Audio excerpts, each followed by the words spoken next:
నమస్తే welcome to JLTV news నేను Kalyani INS Jalashwa నౌక కోవిడ్ రిలీఫ్ సరుకులతో విశాఖకు చేరుకుంది ఆపరేషన్ సముద్ర సేతు 2 కింద బ్రూనై సింగపూర్ నుంచి ఆక్సిజన్ సిలిండర్లు వెంటిలేటర్లతో సహా క్రిటికల్ కోవిడ్ రిలీఫ్ సరుకులతో నౌక సాగర తీరానికి చేరుకుంది భారత నావికా దళం ప్రారంభించిన కోవిడ్ రిలీఫ్ ఆపరేషన్ సముద్ర 2లో 18 క్రయోజెనిక్ ఆక్సిజన్ ట్యాంకులు 3650 ఆక్సిజన్ సిలిండర్లు 39 వెంటిలేటర్లకు ఆదేశాలు వచ్చాయి వీటిని వివిధ రాష్ట్రాలకు పంపించనున్నారు I am Captain Pankaj Chauhan, Commanding Officer of INS Jalashwa. As part of national effort towards COVID relief, Indian Navy also had launched Op Samudra Setu 2, in which many Indian ships participated. From Eastern Naval Command, this ship, INS Jalashwa and INS Aravat, undertook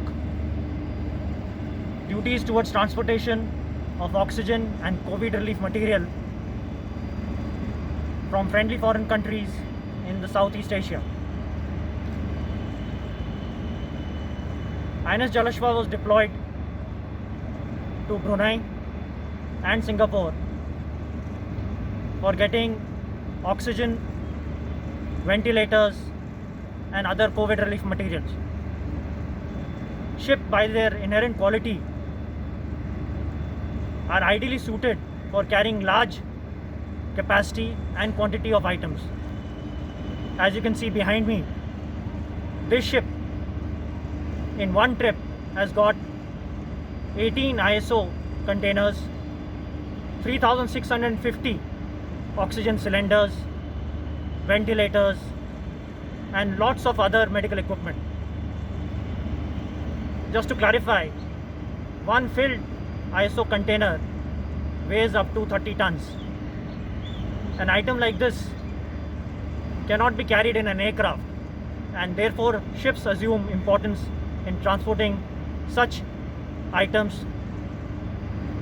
In fact, in the past we had undertaken Op Samudra Setu 1, Mission Sagar 4, in which INS Jalashwa had ferried back stranded Indian citizens from across the countries back to our nation, as well as rendered relief to needy nations in the IOR. నిరంతర రాజకీయ విశ్లేషణలు సమకాలీన వార్తా విశేషాలకు JLTV news ఛానల్ను subscribe చేయండి పక్కనే ఉన్న గంట సింబల్ను క్లిక్ చేయండి